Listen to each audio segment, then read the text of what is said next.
Täällä sitä vedetään aamukahvia meidän viimeisessä yön yli paikassa. Vähän on sellainen olo, että kukaan ei kuulu joukkoon. Täällä on kaikki muita tommosia mini-retkeilyautoja, kenellä on teltat katolla.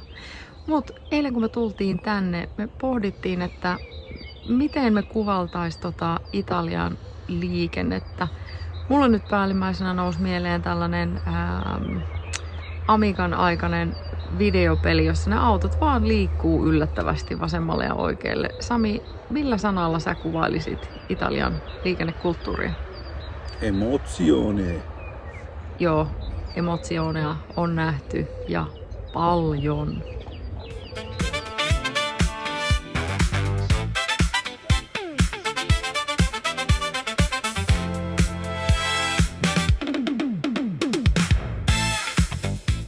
Ajetaan nyt täällä autostraadalla kohti Milanoa tonne Venetsian suuntaan, eli vastakkainen liikenne on jo pari kertaa ollut aivan pelitseis. Me tultiin tosta tosi läheltä Kardajärveen, mutta ei lähdetty sen kummemmin tekemään mitään sightseeingia. Siinä oli vaan se haaste, että meillä oli parikymmentä kilsaa ennen tähän autostraadalle tuloa ja se oli valtavasti pyöräilijöitä liikkeellä heti aamusta. Ei siinä muuten mitään, mutta kun tiet on kapeita. Mutta tän meidän suuntaan liikenne etenee kyllä oikeinkin hienosti. Ja meidän ei onneksi tarvitse tonne Milanoon keskustaan suuntaan matkata, vaan me lähdetään siitä sitten kurvaamaan kotia kohti ja Gotthardin tunnelia. Kerrassa on mahtava meininki tässä tietullistationilla taas kerran. Luultavasti joku nyt veti tätä telepassilaitekaistaa tonne ilman telepassia. Ei siinä mitään. Tässä meidän vieressä oleva herra peruutti ton auton keulaan 2 kertaa. Hän ei siis yksinkertaisesti tajunnut, että hänen auto liikkuu. Hei! Sehän taisi päästä tosta vihdoin ja viimein etenemään. Ja pääsemme mekin. Tossa tultiin vähän aika sitten, on tää osuus ilman näitä portteja ja kyllä meidän Touring Pass-laite siinä. En mä tiedä, miksi se on punainen tuolla. En minäkään. Touring Pass-laite siinä piippas. Toi oli vähän erikoinen, siinä paloi niinku punainen valo, mutta me nyt vaan ajettuu. Lähtekö perään, jos on jotain asiaa. Matka jatkuu kohti Sveitsin rajan ylitystä. On se komiaa ja vehreää täällä Luganossa. Meidän suunnitelma tauolle meni vähän mönkään. Oli sen verran tietyötä ja kiertoteitä, että luovutettiin sen supermarketin koukkauksen kanssa. Ja vedettiin sitten tuossa Bellinzonassa ihan huoltoasemalle.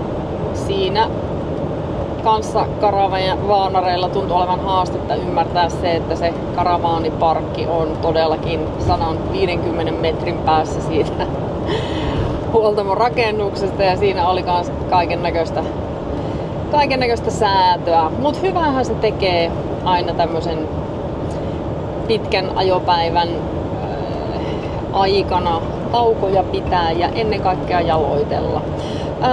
Gotthardin tunneliin tuli tos eka informaatio ja siinä oli nyt 5 kilometrin stau. Sehän kuulostaa suorastaan miellyttävältä sen meidän tänne päin tullessa kokemamme 21 kilometrin staun jälkeen. Ja saatiin just ensimmäinen informaatio tosta Gotthardin läpimenoajasta 90 minuuttia.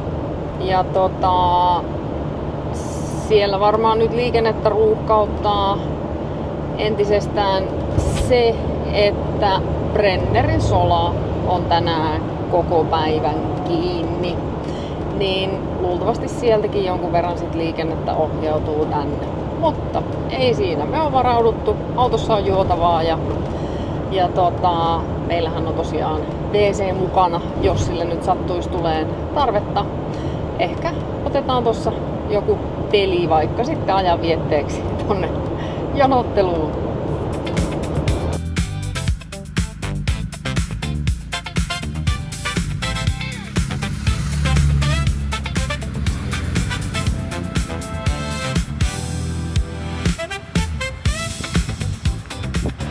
Me on nyt oltu parkissa yli tunti, joten nyt ajetaan aurinkosähköllä tuuletinta.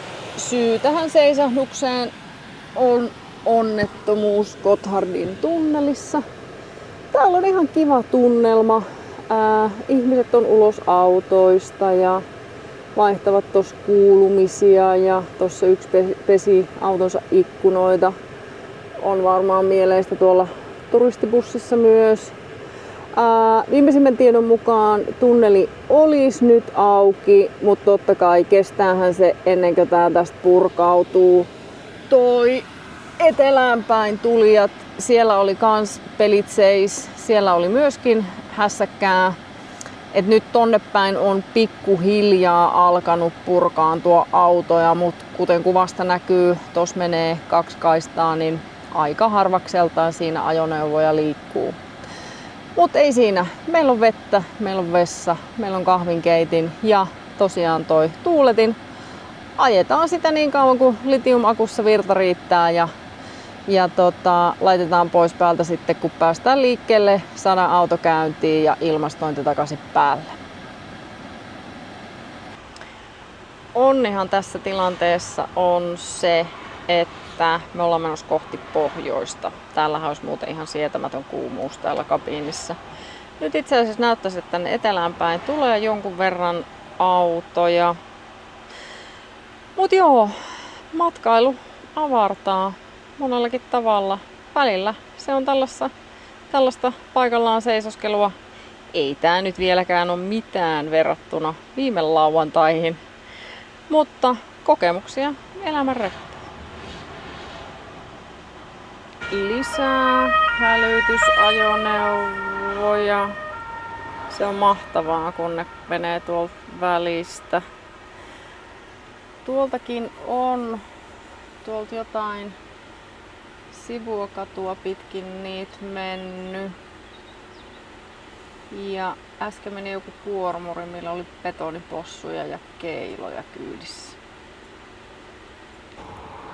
Toi Aventan tuuletus täysillä näkyy vievän semmosen 70-100 wattia. Mut koska aurinkopaneelit tuottaa samanaikaisesti 260 wattia, niin ei muuta kuin antaa laulaa vaan.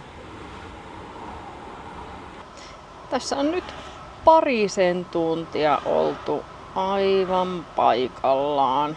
Tossa jo edessämme olevat karavaanarit otti tonne vanhemmille ihmisille tuolla tuolla on rekaan sivussa vähän varjoisempi paikka. Meillä on itse asiassa tässä nyt ihan hyvät olosuhteet, kun tietysti saadaan tuolta noin sivuverhot auringon puolta kiinni ja meillä on toi koko kylki auki ja se on varjon puolella, niin meillä on tässä ihan hyvät olosuhteet.